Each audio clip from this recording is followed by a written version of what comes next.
Welcome to the Agility in Real Life podcast, Take 5 in Real Life. Now your hosts, Mike Studeman, Jeff Lee, and Pat Campbell. Hi, and welcome back to the Take 5 IRL podcast from Agility IRL. I'm Jeff Lee, one of your hosts, and I'm joined by a couple of co-hosts. I'm Mike Studeman, another partner at Agility IRL. Hope you're doing well today, Jeff. And our third host. The newest partner, Pat Campbell. Good to be here as always. All right, and Pat, as we were preparing for this podcast, you had an idea as we're recording here on Groundhog's Day. You want to cue that up?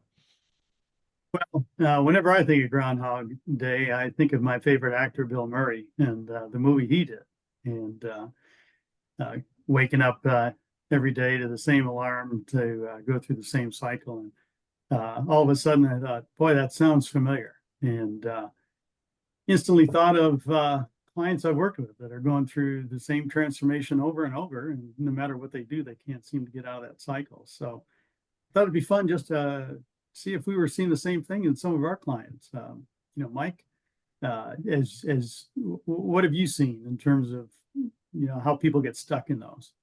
Yeah, well, first of all, great movie. For those of you listening or watching, if you haven't seen Groundhog Day, see it. Just know that as Pat kind of queued up there, it's the same thing over and over and over again, which is part of the bit.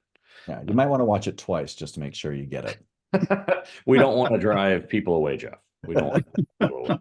But I do think that there are, Pat, to your point, I do think there are some things that kind of repeat over and over again in Agile transformations. One that I see is not really understanding why you're engaging in the transformation in the first place. What outcomes are you seeking to get from a business perspective?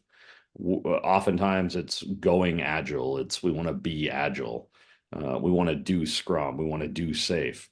Those are all fine statements, but that's not going to sustain you during the difficult game of product development. That's not going to sustain any sort of organizational change. So I think, continuing to try to press forward with a transformation without really understanding your outcomes. And the remedy, of course, is talk about what you're trying to achieve from a business perspective. And don't just talk about it at the upper levels of the organization, but make sure that everyone understands throughout all levels of the organization what we're really trying to achieve. Better business responsiveness, greater customer satisfaction, quicker time to market, for example. Make those some common rallying cries, and I think you'll maybe break out of your Groundhog Day. What about you, Jeff? I've given you mine. What's your one thing that repeats over and over and over again? Yeah, one thing I see is people will bring us in to teach some classes, right? Which we love. Please keep doing that, right? But we love those, yes. But we'll come in and we'll teach, and then we go away, right? And they're left to implement what they've learned. The problem with that is that whatever you learn in a 2-day certified training class, maybe a workshop, whatever it is, gets applied through each individual's lens, right? So when I go back to my desk, what I remember is going to be different than what Pat remembers if he's in the same class, and we're going to see it differently. And so it really helps to have someone involved in coaching who's outside the organization and can help break through those things and say, hey, you remember in class we talked about this? Well, you're doing that right now. And for people who have, taken the training, they can look at that and say, oh, yeah, that's what we're striving for. And I see it now. If you don't have that external voice sticking with you over time, you're going to lose track of it. So including that ongoing coaching, the care and feeding aspect beyond just the training. Pat, how about you? What's your Groundhog Day experience? Those are two great examples, and kind of extending a little bit on Mike's focus, not just on practices, but more importantly on outcomes for the business. Lack of business engagement is a big thing I've seen, which is tied to that. Having the business not just say, go off and do Agile so you can give us stuff faster, but to say, as a business, we want to be Agile, business agility, not just technical agility. And so as a business, what are we going to do throughout the organization to enable and support this transformation? And I see that as a big one as well. Yeah, it's interesting that taking the three of these together, it's all about alignment throughout the organization. I mean, you guys both hit on that, right? If you get everybody aligned to, we're going to a new place, we need to do it together.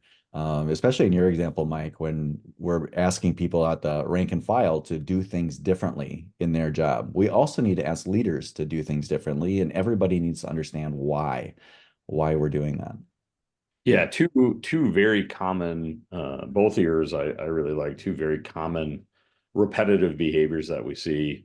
On yours, Pat, I continue to wonder how this whole business versus product development or business versus IT dichotomy emerged. We can probably debate that on another podcast episode, but as I'm oftentimes fond of saying, the customer doesn't care, right? The customer doesn't say, well, I only deal with the product portion of your organization, or I only deal with the business portion of your organization.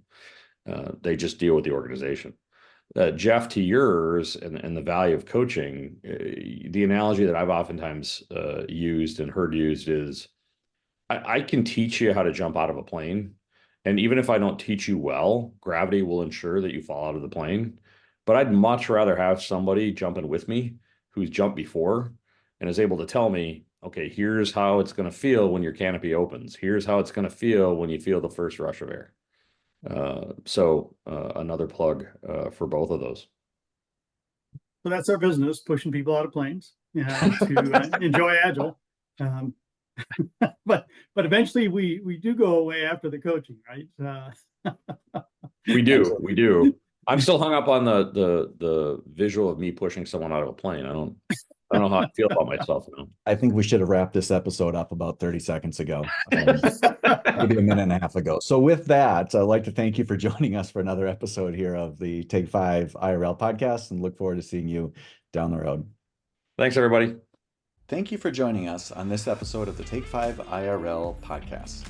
If you like it, please go ahead and share it with someone, as well as like and subscribe on your favorite podcast platform. We are available on Apple Podcasts, Spotify, and YouTube. Also, leave us a comment or a suggestion for a future episode. Again, thanks for listening, and we look forward to you joining us next time on the Take 5 IRL podcast.